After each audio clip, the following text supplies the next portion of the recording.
Hello everyone, welcome to our channel clear JIB CIB। Students, आज के lecture में हम आपके BRBL का जो सब्जेक्ट है उसका मॉड्यूल C स्टार्ट करने वाले हैं। एग्ज़ाम पर्सपेक्टिव से ये सब्जेक्ट के लिए सबसे वेटेज जो ज़्यादा क्वेश्चंस आप एक्सपेक्ट कर सकते हो वो मॉड्यूल C और D से एक्सपेक्ट कर सकते हो। इसीलिए हम यहाँ पे अभी मॉड्यूल C स्टार्ट कर रहे हैं।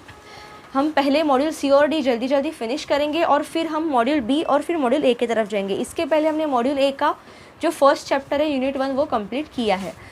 अगर आप ये वीडियो फर्स्ट टाइम देख रहे हो तो आई वुड सजेस्ट वो वीडियो एक बार जाके देखिए। वो कॉन्सेप्ट डिफरेंट है लेकिन आपका वो चैप्टर कवर हो जाएगा। स्टार्ट करने से पहले सब्सक्राइब कीजिएगा हमारे चैनल को, बेल आइकन को प्रेस करना ना भूलिएगा ताकि कोई भी इंपॉर्टेंट अपडेट आप मिस ना करो। स्टूडेंट्स, यहाँ से जो मॉड्यूल C है यहाँ पे हम इम्पॉर्टेंट एक्ट्स और लॉज है जो कि लीगल एस्पेक्ट्स ऑफ बैंकिंग के है उसका पार्ट B देखने वाले हैं। जो मॉड्यूल B है उसमें पार्ट A था वो हम देखेंगे ही। तो यहाँ पे बेसिकली आपको ऑलमोस्ट आप देख सकते हो यूनिट 15 से लेके फिर A B C ऐसा किया है, ऐसा करके यूनिट 24 तक यहाँ पे मॉड्यूल्स आपको दिए हैं। ठीक है, आज हम इनमें से जो यूनिट 15 है आपका, जो कि न्यू चैप्टर है reserve bank integrated ombudsman scheme 2021 देखने वाले हैं। आप बोलोगे कि ये तो पहले भी था ओम्बुड्समैन स्कीम वाला चैप्टर। यस, पहले था स्टूडेंट्स, लेकिन पहले जो LRAB का सब्जेक्ट था उसमें बैंकिंग ओम्बुड्समैन स्कीम था जो कि 2021 में अमेंड हुआ और फिर नया स्कीम आया है, उसी को अमेंड करके थोड़ा रिवाइज करके जिसका नाम है reserve bank integrated ombudsman scheme 2021। तो आपके एग्जाम पर्सपेक्टिव से ये बहुत इंपॉर्टेंट हो जाता है स्टूडेंट्स। हम ये चैप्टर्स में जो भी इम्पोर्टेंट कॉन्सेप्ट है ना स्टूडेंट्स वही देखेंगे ताकि एग्ज़ाम के पहले जो भी इम्पोर्टेंट कॉन्सेप्ट है वो आप पढ़ के जाओ और उसमें से क्वेश्चन जो भी एक्सपेक्टेड है वो आप आंसर कर सको। ठीक है, जो भी इररिलेवेंट थ्योरी है जो कि इम्पॉर्टेंट नहीं है एग्जाम पर्सपेक्टिव से, ऐसे एक्ट्स जो कि ज़्यादा इंपॉर्टेंट नहीं है वो हम नहीं देखेंगे। सिर्फ और सिर्फ इम्पॉर्टेंट मैंने यहाँ पे बुक में से नोट्स निकाले हैं जो कि रेड पेन से मैंने मार्क किया है, तो आपको सिर्फ उतना ही पढ़ना है, आप आराम से पास हो सकते हो। Let us start. देखिए, ऑब्जेक्टिव क्या है? Objective of this unit is to get insight about various provisions of Reserve Bank Integrated Ombudsman Scheme 2021, which from 12th November 2021 has replaced the 3 existing ombudsman schemes. तो ये जो नई scheme आई है reserve bank integrated ombudsman scheme, ये कौन से year में आई है स्टूडेंट्स? ये आई है 12 नवंबर 2021 से। ये डेट से एक्चुअली ये स्कीम ने जो पिछले 3 एग्जिस्टिंग ओम्बुड्समैन स्कीम थे उनको रिप्लेस किया। तो समझते हैं वो कौन से स्कीम्स थे। Banking ombudsman scheme 2006 which was amended as up to the July 1 2017 और फिर 21 में डायरेक्टली नया स्कीम आया। सेकेंड है the ombudsman scheme for non banking financial companies 2018। तो जो NBFCs के लिए ओम्बुड्समैन स्कीम थी 2018 की, उसको भी इसने रिप्लेस किया। और तीसरी थी ombudsman scheme for digital transactions 2019 which have been replaced. तो ये 3 schemes, ombudsman scheme 2006, ombudsman scheme for NBFCs 2018 और ombudsman scheme for digital transaction 2019, ये तीनों स्कीम्स को कौन सी स्कीम ने रिप्लेस किया students? Reserve bank integrated ombudsman scheme 2021। और कौन से डेट से ये इफेक्टिव हुआ? ये इफेक्टिव हुआ 12 नवंबर 2021 से इंटीग्रेटेड ओम्बुड्समैन स्कीम 2021 इफेक्टेड हुआ। ठीक है, तो ये एग्जाम पर्सपेक्टिव से बहुत इंपॉर्टेंट है, आपके यहाँ से क्वेश्चन बन सकता है स्टूडेंट्स। आगे देखते हैं। आगे बढ़ने से पहले एक बात यहाँ पे ध्यान रखिए कि और एक चीज़ यहाँ पे क्रिएट हुई, वो थी establishment of CRPC, central receipt and processing centre. ठीक है, centralise receipt and processing centre हम आगे देखेंगे ही कि इसका इम्पोर्टेंस क्या है। Introduction. Banking ombudsman scheme 2006 was scheme which became operative from January 1 2006। ठीक है, तो जो बैंकिंग ओम्बुड्समैन स्कीम थी 2006 वाली, वो कब से ऑपरेशन हुई थी? 1 जनवरी 2006 से, for providing expeditious and inexpensive forum for bank customer. तो जो भी कंप्लेंट्स आते थे ना कस्टमर्स, बैंक के कस्टमर्स के, जिनके कंप्लेंट्स बैंक रिजॉल्व नहीं करता था, ठीक है, बैंक के पास उसका प्रॉपर सोल्यूशन नहीं मिलता था, तो वो कस्टमर्स फिर बैंकिंग ओम्बुड्समैन स्कीम से उसको यूज़ करके ओम्बुड्समैन के पास जाके अपना सोल्यूशन लेते थे, ठीक है। The scheme was introduce under clause 35A of banking regulation act 1949 by RBI, okay. तो ये स्कीम को कौन से एक्ट के अंडर लाया गया था RBI के द्वारा? Clause 35A of banking regulation act 1949। तो जो बैंकिंग ओम्बुड्समैन स्कीम आई थी 35A के अंडर आई थी। कौन सा एक्ट? BRA act 1949। और वो इफेक्टिव, उसका जो लेटेस्ट अमेंडमेंट था, लास्ट अपडेशन जो हुआ था स्टूडेंट्स, वो कौन से ईयर में हुआ था? वो अमेंडमेंट हुआ था 1 जुलाई 2017 को। कौन सा? पुराने स्कीम का, ओके। बट अभी आगे क्या हुआ? However, from November 12, 2021, RBI in exercise of powers conferred by clause 35A of Banking Regulation Act 1949, clause 45L of Reserve Bank of India Act 1934, clause 18 of Payment and Settlement Systems Act 2007 in supersession of its any earlier notification on the subject। तो basically क्या हुआ कि 2021 में 12 नवंबर 2021 ने RBI ने एक notification जारी किया। इसमें उन्होंने कहा कि ये जो अलग अलग एक्ट्स के अंडर पावर है ना, क्यों ना इसको किसी एक ही स्कीम के अंडर लाया जाए, ठीक है। हर बार अलग अलग एक्ट्स के अलग अलग प्रोविजंस को, क्लॉज को यूज़ करके उसको अप्लाई करने से अच्छा। तो कौन से एक्ट्स थे? Clause 35A। तो जब ये इंटीग्रेटेड ओम्बुड्समैन स्कीम लाई गई तो कौन से एक्ट उसमें इंक्लूड किए गए? कौन से एक्ट की पावर्स उसमें इंक्लूड की गई? Clause 35A of banking regulation act 1949, clause 45L of reserve bank of India 1934, clause 18 of payment and settlement systems act 2007। इन सभी के सुपर सेशन में इन सभी का पावर ऐड करके एक नया एक्ट बना, उसका नाम था इंटीग्रेटेड ओम्बुड्समैन स्कीम 2021।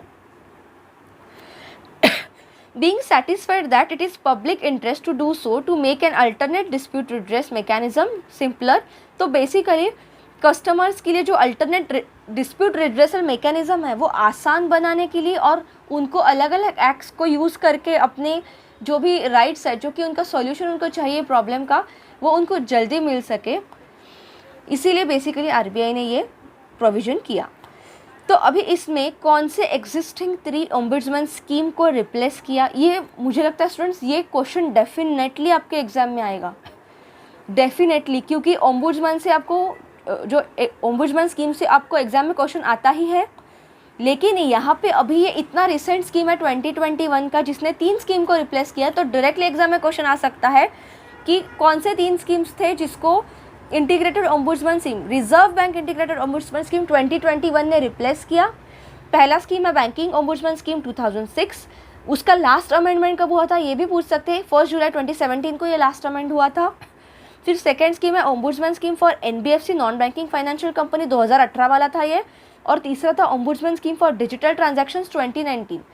ये तीनों को कंबाइन किया गया और अभी से ये तीनों 12 नवंबर 2021 से ये तीनों स्कीम्स को हटा के इसमें एक ही कॉमन स्कीम आया जिसका नाम था reserve bank integrated ombudsman scheme 2021 with effect from 12 नवंबर 2021, ठीक है, ओके।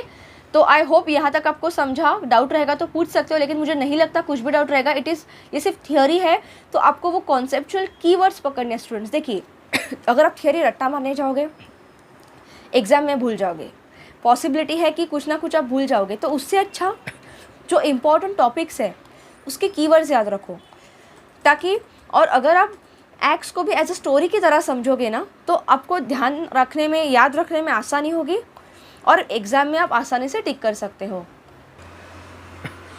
अभी आगे देखते हैं कि ये स्कीम का कवरेज कौन से एरिया में है, मतलब कौन से बैंक्स, इंस्टीट्यूशंस ये एक्ट में कवर किए जाएंगे। All commercial banks, regional rural banks, scheduled primary urban cooperative banks, non scheduled primary urban cooperative banks with deposit size of rupees 50 crore and above as on date of audited balance sheet of the previous financial year। मतलब क्या कि सभी commercial banks, RRB, schedule primary urban cooperative bank और non schedule primary urban cooperative bank, ऐसे ये सभी banks जिनकी deposit size 50 crore या उससे अबव हो, 50 करोड़ या उससे अबव उनकी डिपॉजिट साइज़ होनी चाहिए as on the audited balance sheet. तो वो बैंक्स एलिजिबल है ये स्कीम के अंडर। दूसरे कौन से बैंक्स हैं?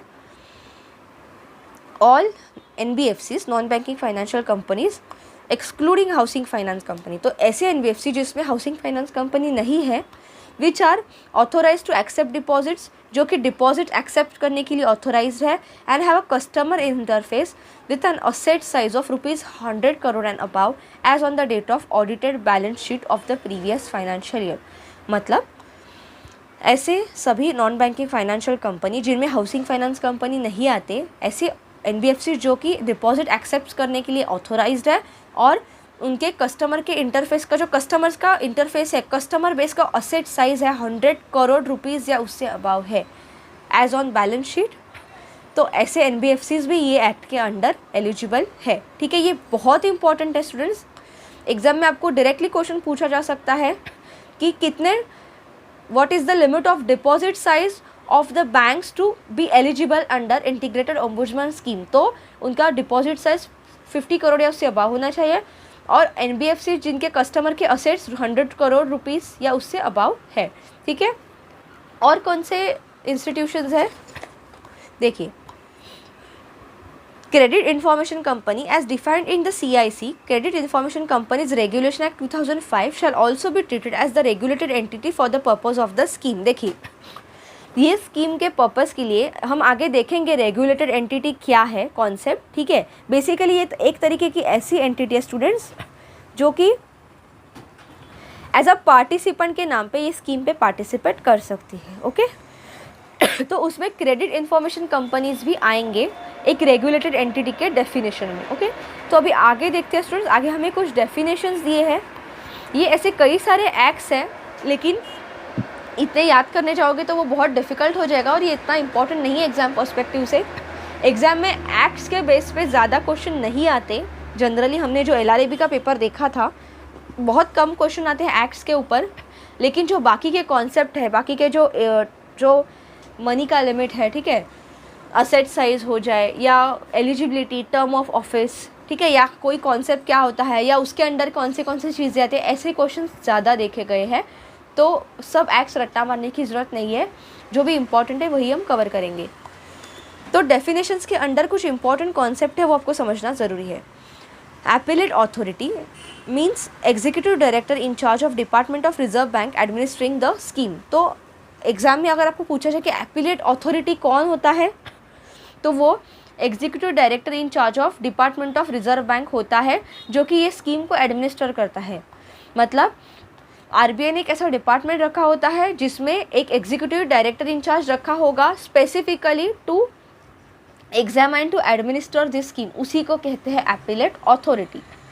फिर appellate authority secretariat means a department in the reserve bank which is administering the scheme. तो रिजर्व बैंक का एक ऐसा डिपार्टमेंट जो कि ये स्कीम को एडमिनिस्टर कर रहा है, वो डिपार्टमेंट को बोलेंगे एपिलेट अथॉरिटी सेक्रेटेरिएट, और वो डिपार्टमेंट के अंदर जो पर्सन बैठा है, जो मेन है वहाँ का, जो कि ये सब एडमिनिस्टर कर रहा है, उसको कहेंगे एपिलेट अथॉरिटी। ठीक है स्टूडेंट्स, अवार्ड मीन्स वही जो कि आपको ओम्बुड्समैन के द्वारा एक जो डिसीजन सुनाया जाता है, ठीक है, अवार्ड पास्ड बाय ओम्बुड्समैन। ठीक है, आगे का इतना इम्पोर्टेंट नहीं है। फिर ये इम्पोर्टेंट है, रेगुलेटेड एंटिटी क्या होता है।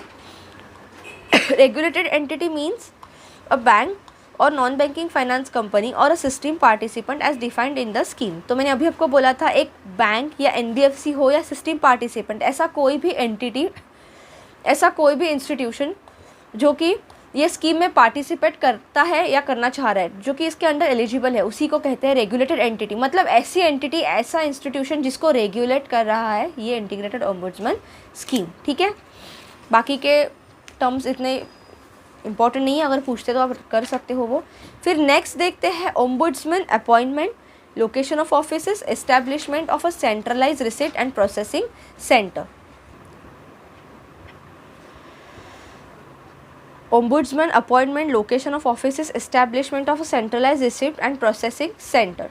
तो ये भी एक इम्पॉर्टेंट है ये चैप्टर में से स्टूडेंट्स, कि ओम्बुड्समैन का अपॉइंटमेंट कैसे होता है, कहाँ उसका ऑफिस का लोकेशन रहता है, और एक centralise receipt processing centre CRPC को जब हम एस्टैब्लिश करते हैं वो कैसे होता है वो देखते हैं। Appointment and tenure of ombudsman and deputy ombudsman, clause 4 of scheme 1, clause 4 of the scheme 1, Reserve Bank may appoint one or more of its officers as a ombudsman and a deputy ombudsman. तो reserve bank अपने एक या उससे ज़्यादा officers को clause 4 के under, यही scheme के क्लॉज 4 के अंडर ओम्बुड्समैन और डेप्यूटी ओम्बुड्समैन के पोस्ट पे अपॉइंट कर सकते हैं. द अपॉइंटमेंट ऑफ ओम्बुड्समैन और the deputy ombudsman as the case may be shall be made for a period not exceeding 3 years at a time. तो चाहे वो ओम्बुड्समैन हो या चाहे वो डेप्यूटी ओम्बुड्समैन हो, उसका अपॉइंट, एक ओम्बुड्समैन का अपॉइंट या एक डेप्यूटी ओम्बुड्समैन का अपॉइंट 3 साल से ज़्यादा नहीं होना चाहिए. ठीक है, तो ये बहुत इंपॉर्टेंट है एग्जाम पर्सपेक्टिव से स्टूडेंट्स, कि ओम्बुड्समैन को कितना टाइम के लिए आपको अपॉइंट कर सकते हो आप, 3 years के लिए. ठीक है, कौन अपॉइंट करता है, रिजर्व बैंक. और कितने ओम्बुड्समैन अपॉइंट कर सकते हैं, एक या उससे ज़्यादा, अंडर क्लॉज 4. नेक्स्ट है लोकेशन ऑफ ऑफिस. देखो ऐसा कुछ स्पेसिफिक लोकेशन नहीं बोला है, वो रिजर्व बैंक डिसाइड करता है, लेकिन location of office of ombudsman ये कौन से एक्ट के अंडर आता है, क्लॉज 5 ऑफ द एक्ट. ठीक है, फिर नेक्स्ट है establishment of a CRPC, centralise receipt and processing centre. तो clause 6 of the scheme NB6, the setting up of centralise receipt and processing centre.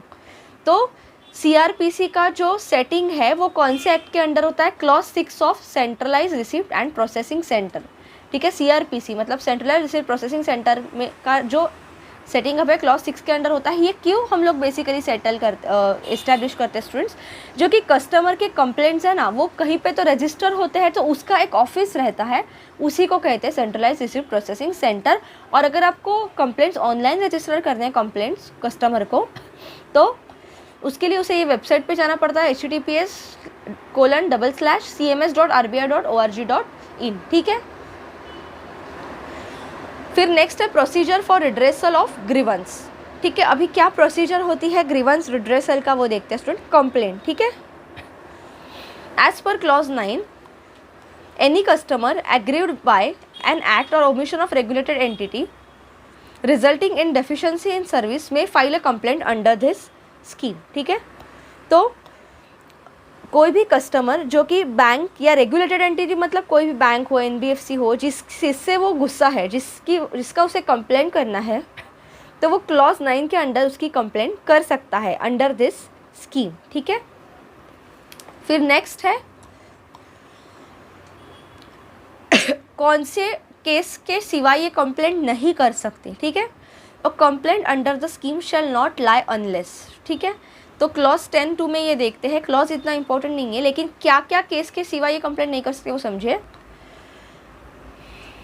A complaint was rejected wholly और partly by regulated entity, a complainant is not satisfied with the reply. ठीक है, तो एक ऐसा customer जिसने already regulated entity को complaint किया था, मतलब बैंक हो, जिससे उसको सेटिस्फैक्ट्रीली सर्विस या जो भी है उसको नहीं मिला, और उसने पहले कंप्लेंट वहाँ पे किया, लेकिन उसका जो रिप्लाई है उससे वो सेटिस्फाइड नहीं है कस्टमर, और a complainant had not received any reply within 30 days after the regulated entity has received the complaint. या ऐसा कस्टमर, ऐसा कंप्लेनेंट जिसने बैंक में कंप्लेंट फाइल किया कि मुझे आपसे सेटिस्फैक्ट्रीली सर्विस नहीं मिली है, तो उसके रिगार्डिंग मुझे सॉल्यूशन दो, और बैंक ने जो उसको कंप्लेंट फाइल किया उसके विद इन 30 days में रिप्लाई नहीं किया, तो ऐसा कंप्लेनेंट, ऐसा कस्टमर, ऐसा aggrieved customer integrated ombudsman scheme के अंडर अपना कंप्लेंट लॉन्च कर सकता है. ठीक है, कहाँ पे, CRPC में उसका कंप्लेंट रजिस्टर होगा.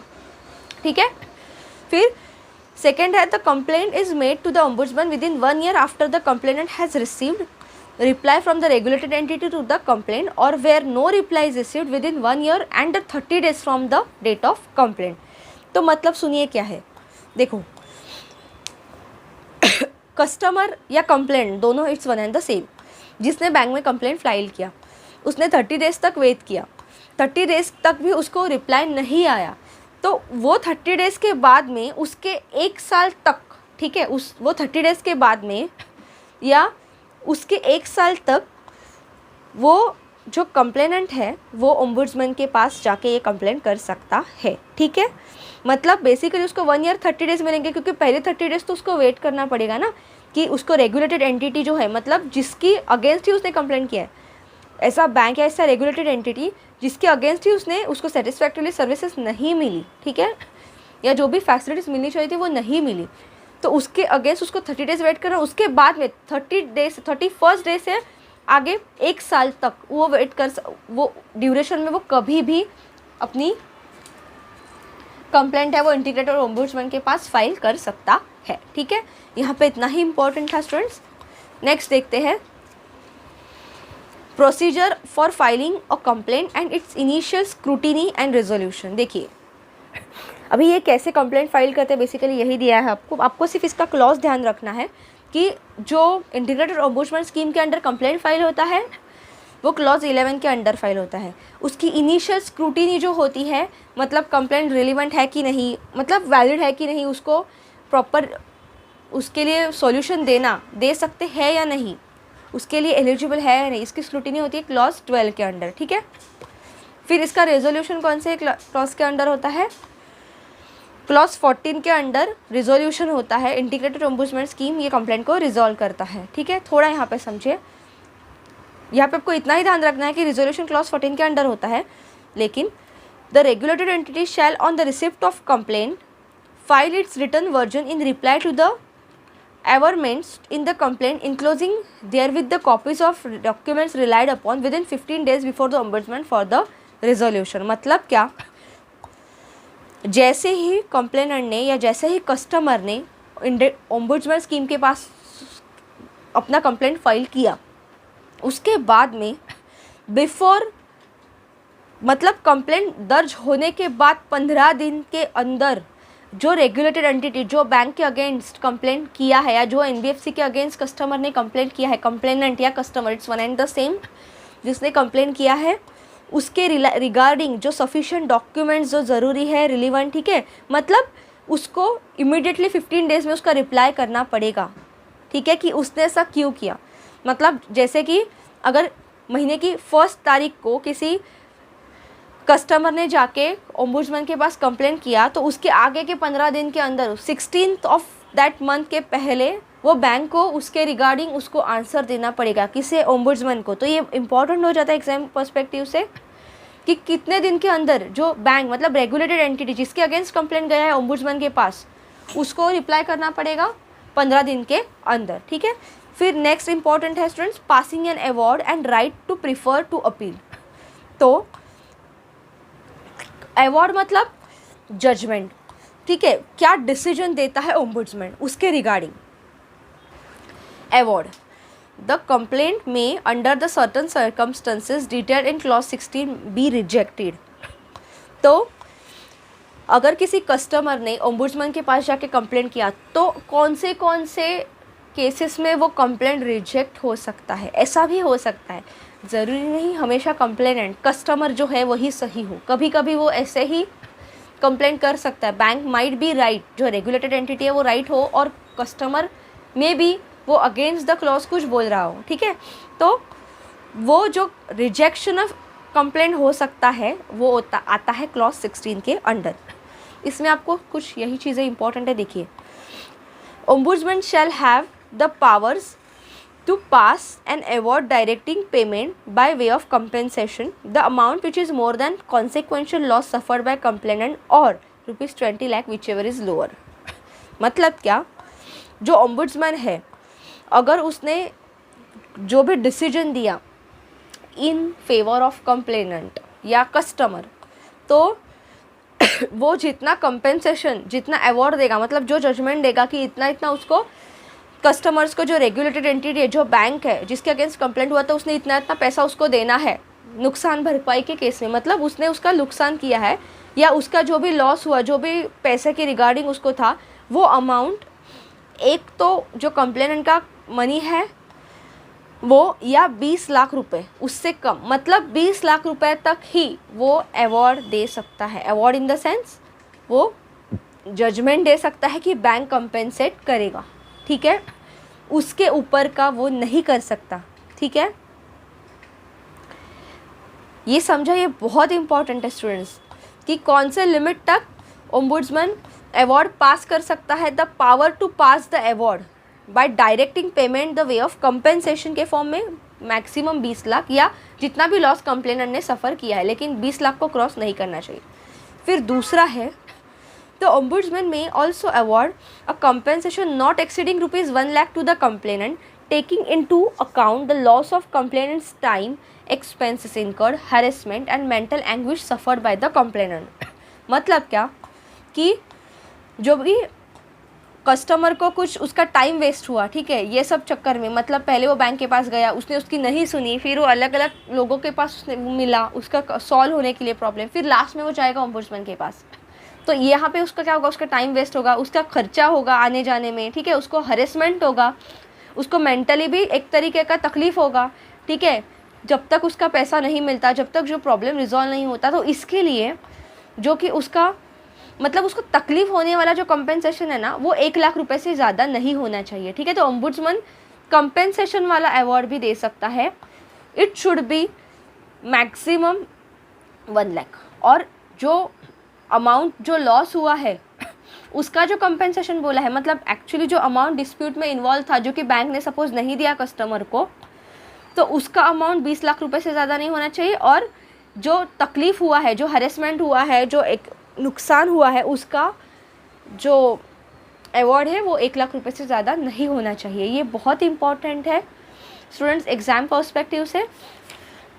आगे देखते हैं, फिर आगे क्या दिया है यहाँ पे। और एक चीज़ आपको ध्यान रखना ज़रूरी है कि जो ये अवार्ड एक बार दिया, ठीक है, रेगुलेटेड एंटिटी को, किसने, ओम्बुड्समैन ने, तो उसको 30 दिन के अंदर रेगुलेटेड एंटिटी को उसको देना रहता है, किसको, कस्टमर को, कंप्लेनेंट को, क्योंकि अगर सपोज उसको 5 लाख का उसने कंपेंसेशन उसका अमाउंट है और 50,000 का उसको हरेसमेंट का, तो टोटल 5,50,000 का उसको बोला अवार्ड आपको देना है कस्टमर को, तो अगले 30 दिन में उसको वो पैसा कस्टमर को देना पड़ेगा, किसे, बैंक को या रेगुलेटेड एंटिटी या NBFC, जो भी जिसके अगेंस्ट कंप्लेंट हुआ था।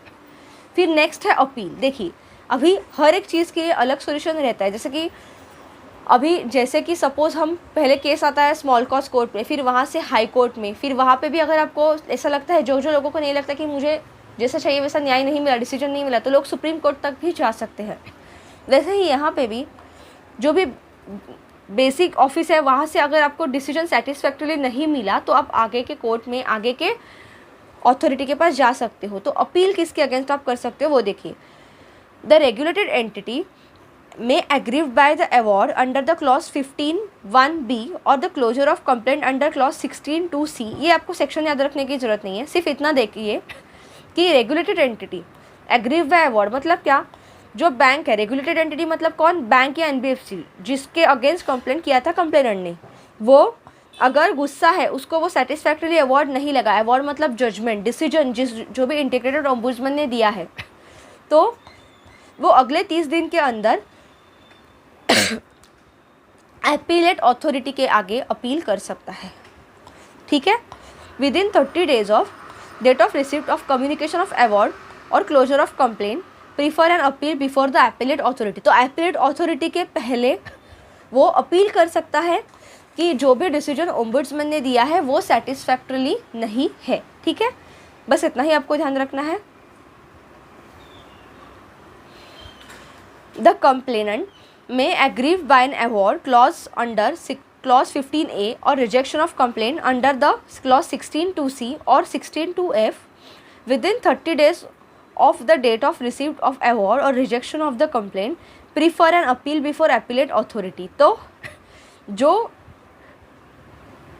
प्रोविज़न रेगुलेटेड एंटिटी को दिया था, वही प्रोविज़न कंप्लेनेंट को, जो कस्टमर है, उसको भी दिया है कि अगर वो सेटिस्फाइड नहीं है ओम्बुड्समैन के डिसीजन से, तो वो डिसीजन के जिस दिन डिसीजन हुआ उससे 30 दिन के अंदर अंदर अपना जो अपील है वो अपीलेट अथॉरिटी में कर सकते हैं, provided that appellate authority may if he is satisfied that the complainant had sufficient cause and for not making appeal within the time may allow further time of period not exceeding 30 days। मतलब कभी कभी ऐसा हो सकता है कि जिस दिन अवार्ड मिला, जिस दिन जजमेंट आया ओम्बुड्समैन का, उसके आगे वाले 30 दिन में जो कंप्लेनेंट है, जो कस्टमर है, वो आगे अपील नहीं कर पाया अपीलेट अथॉरिटी को, और अगर वो 30 दिन के बाद जाता है अपीलेट अथॉरिटी के पास, तो अपीलेट अथॉरिटी सेटिस्फाई होना चाहिए, ऐसा तो कुछ तो सीरियस रीज़न होना चाहिए जिसकी वजह से वो 30 दिन के अंदर नहीं आया, तो वो और 30 दिन का एक्सटेंशन दे सकता है, किसे,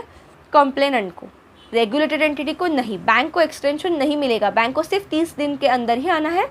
लेकिन अगर कंप्लेनेंट या कस्टमर 30 दिन में नहीं आ पाता और अगर एपीलेट अथॉरिटी सेटिस्फाइड है कि कुछ ऐसा रियली सीरियस रीज़न है कि वो 30 दिन के अंदर एपीलेट अथॉरिटी के पास नहीं आया अपील के लिए, जो उसको ओम्बुड्समैन का डिसीजन नहीं एग्री हुआ, तो उसे वो 30 दिन का एक्सटेंशन दे सकता है। ठीक है, तो यहाँ पे इतना ही इंपॉर्टेंट था students, suspension of the scheme. ठीक है, बस अब यहाँ पे आपको वही दिया है कि कौन से केस में स्कीम सस्पेंड हो सकती है, ये इतना इंपॉर्टेंट नहीं है आपके एग्जाम पर्सपेक्टिव से। तो स्टूडेंट्स यहाँ पे आते हैं हम ये चैप्टर के एंड में, तो जल्दी से देखते हैं, लेट अस सम अप, और एमसीक्यूज देखते हैं चैप्टर के एंड में, बहुत इंपॉर्टेंट है। ठीक है, लेट अस सम अप देखते हैं। The then existing scheme ombudsman scheme, जो कि रिप्लेस किया जिसको 12 नवंबर 2021, ये डेट बहुत इंपॉर्टेंट है स्टूडेंट्स, रट्टा मार लो। 12 नवंबर 12 नवंबर 2021 से ये इंटीग्रेटेड ओम्बुड्समैन स्कीम 2021 इफेक्टिव हुआ। ठीक है, और वो किसे किसे एप्लीकेबल है, मैंने पहले बताया था ना, बैंक्स को, एनबीएफसीज को, डिजिटल ट्रांजैक्शंस जो करते हैं वहाँ पे भी इफेक्टिव है। ठीक है, और 3 स्कीम को उसने रिप्लेस कर दिया। एक बार थोड़ा रिवाइज करते हैं ताकि आपका ध्यान रखने में आसानी हो, कौन से बैंक्स इसमें आएंगे स्टूडेंट्स। देखो, सभी commercial banks, RRB, schedule primary urban cooperative bank and non schedule primary urban cooperative bank, जिनका डिपॉजिट साइज 50 करोड़ से ऊपर हो, 50 करोड़ या उससे ऊपर, और सभी एनबीएफसी जिनके कस्टमर का असेट साइज 100 करोड़ रुपीस या उससे अबाव हो। ठीक है, वो आते हैं किसके under, integrated ombudsman scheme, reserve bank integrated ombudsman scheme 2021 को। ठीक है, और कौन से 3 एक्ट्स, ये भी बहुत इंपॉर्टेंट है, कौन से 3 एक्ट्स को रिप्लेस किया, कौन से 3 स्कीम्स को मर्ज करके ये एक्ट बना है, मतलब ये एक्ट आने के बाद, ये स्कीम आने के बाद ये 3 स्कीम्स चलना बंद, इनके जगह ही ये स्कीम आए हैं। तो पहली है बैंकिंग ओम्बुड्समैन स्कीम 2006, उसका लास्ट अमेंडमेंट हुआ था जुलाई 1, 2017 में। फिर ओम्बुड्समैन स्कीम फॉर एनबीएफसी 2018 और ombudsman scheme for digital transaction 2019। ठीक है, आपको ध्यान रखना है। ठीक है, यहाँ से क्वेश्चन ज़रूर बन सकता है। ठीक है, फिर आगे इतना ज़्यादा इंपॉर्टेंट नहीं है। येस, ओम्बुड्समैन वाला पार्ट इंपॉर्टेंट है कि ओम्बुड्समैन का टीनियर कितना होना चाहिए, कम से मैक्सिमम 3 साल के लिए वो अपॉइंट होगा, उससे ज़्यादा वो नहीं होगा। ठीक है,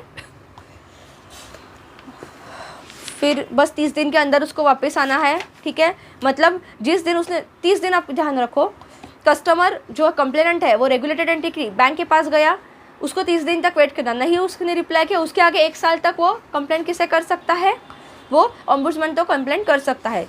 एक बार ओम्बुड्समैन को कंप्लेंट किया तो उसके बाद में ओम्बुड्समैन के पास कंप्लेंट जाने के बाद रेगुलेटेड एंटिटीज़ ने 15 दिन के अंदर उसके रिगार्डिंग जो भी इंपॉर्टेंट डॉक्यूमेंट्स है, उसका जो भी अपडेट है वो देना रहता है किसे, ओम्बुड्समैन को।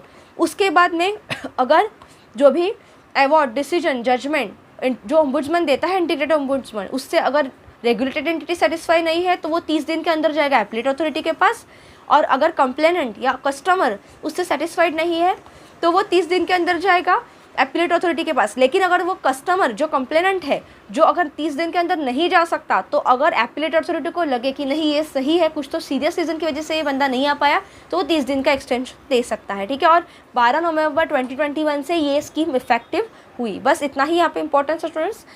Let us and this chapter. MCQs देखते हैं। Under the scheme appellate authority would be, appellate authority कौन रहती है students, executive director of RBI. ठीक है, तो एपीलेट अथॉरिटी कौन रहेगा, एग्जीक्यूटिव डायरेक्टर ऑफ आरबीआई। और आरबीआई का वो डिपार्टमेंट जो कि ये इंटीग्रेटेड ओम्बुड्समैन स्कीम, नाम ही रखा ऐसा है कि पूरा का पूरा हाथ रिजर्व बैंक का रहेगा, reserve bank integrated ombudsman scheme 2021। तो वो डिपार्टमेंट कौन सा है जो इस स्कीम को फोकस करेगा, वो डिपार्टमेंट को बोलेंगे एपीलेट अथॉरिटी सेक्रेटेरिएट, और उसका हेड कौन करेगा, एग्जीक्यूटिव डायरेक्टर ऑफ आरबीआई। उसका मैक्सिमम पीरियड कितना रहेगा, what is the period for which ombudsman और डेप्यूटी ओम्बुड्समैन में be appointed under the scheme, 3 years। Maximum 3 साल के लिए ही वो अपॉइंट हो सकता है। और कितने ओम्बुड्समैन अपॉइंट हो सकते हैं, डेप्यूटी ओम्बुड्समैन, उसकी कोई लिमिट नहीं है, आरबीआई जितने चाहे अपॉइंट कर सकता है as per number of offices he is forming. ठीक है, फिर नेक्स्ट है all complaints may be sent under the scheme to the centralise receipt processing centre only. Is it true और फॉल्स। देखो, सब कंप्लेंट्स को सीआरपीसी को ही भेजना ज़रूरी नहीं है। ठीक है, कुछ कंप्लेंट्स आरबीआई अपने तौर पे भी सॉल्व कर सकता है क्योंकि वो आरबीआई का डिपार्टमेंट है। ठीक है, तो ये आंसर फॉल्स है। नेक्स्ट है if complaint made by a customer to a regulated entity, मतलब जो कि बैंक जिसकी वजह से उसको तकलीफ हो रहा है, ठीक है, जो कि एक्चुअली उसको प्रॉपर सर्विस नहीं दे रहा है, if a complaint made by customer to regulated entity is not replied, what is the minimum period after which its received by the RE, मतलब regulated entity may the customer make a complaint to the ombudsman, तो कितना time उसको wait करना है regulated entity को complaint करने के बाद, बैंक को कंप्लेंट करने के बाद, उससे रिप्लाई आने तक, ताकि वो उसके बाद में ओम्बुड्समैन के पास जाएगा 30 दिन, मतलब 1 मंथ। तो इसका आंसर है ऑप्शन नंबर ए। फिर नेक्स्ट है, an ombudsman would send a copy of complaint receive from the customer of a regulated entity, तो रेगुलेटेड एंटिटी, तो जो ओम्बुड्समैन है वो ये कंप्लेंट जो उसको रिसीव हुआ है कस्टमर से, उसकी कॉपी भेजेगा क्या आरई को, रेगुलेटेड एंटिटी को? ट्रू, येस भेजेगा, क्योंकि उसी के अगेंस्ट तो कंप्लेंट आया है ना। तो बेसिकली प्रोसीजर क्या होगा, जैसे ही कस्टमर ओम्बुड्समैन के पास जाएगा, कंप्लेंट करेगा कि ऐसे ऐसे ये रेगुलेटेड एंटिटी के अगेंस्ट मुझे शिकायत है, इन्होंने मुझे ये सर्विस नहीं दी है, तो उसके बाद में ओम्बुड्समैन उसकी कॉपी भेजेगा किसे, रेगुलेटेड एंटिटी बैंक को, जिसके खिलाफ उसके पास कंप्लेंट आई है, और फिर उसके आगे 15 दिन के अंदर उसको जो सफिशिएंट नेसेसरी डॉक्यूमेंट्स है वो प्रोवाइड करना ज़रूरी है। ओके, तो स्टूडेंट्स आज का चैप्टर हम यहीं पे एंड करते हैं। यहाँ पे आपका ये चैप्टर कंप्लीट हो जाता है, reserve bank integrated ombudsman scheme 2021। ये नया चैप्टर इंक्लूड हुआ है एकदम से, मतलब नया अमेंडमेंट करके नया ही स्कीम लाया है, तो एग्जाम पर्सपेक्टिव से डेफिनेटली यहाँ से क्वेश्चन बनेंगे, और जो अमेंडमेंट करने के बाद वाले नए नए एक्ट्स है ना, वहाँ से क्वेश्चन बनेंगे। तो आप ज़रूर रिवाइज कीजिए बुक से, कुछ डाउट रहेगा तो कमेंट सेक्शन में पूछ सकते हो। सब्सक्राइब कीजिए हमारे चैनल को, बेल आइकन को प्रेस करना ना भूलिएगा स्टूडेंट। टेलीग्राम ग्रुप की लिंक डिस्क्रिप्शन बॉक्स में दी गई है, अपने मैक्सिमम दोस्तों के साथ ये लिंक शेयर कीजिएगा students. Thank you for watching our video.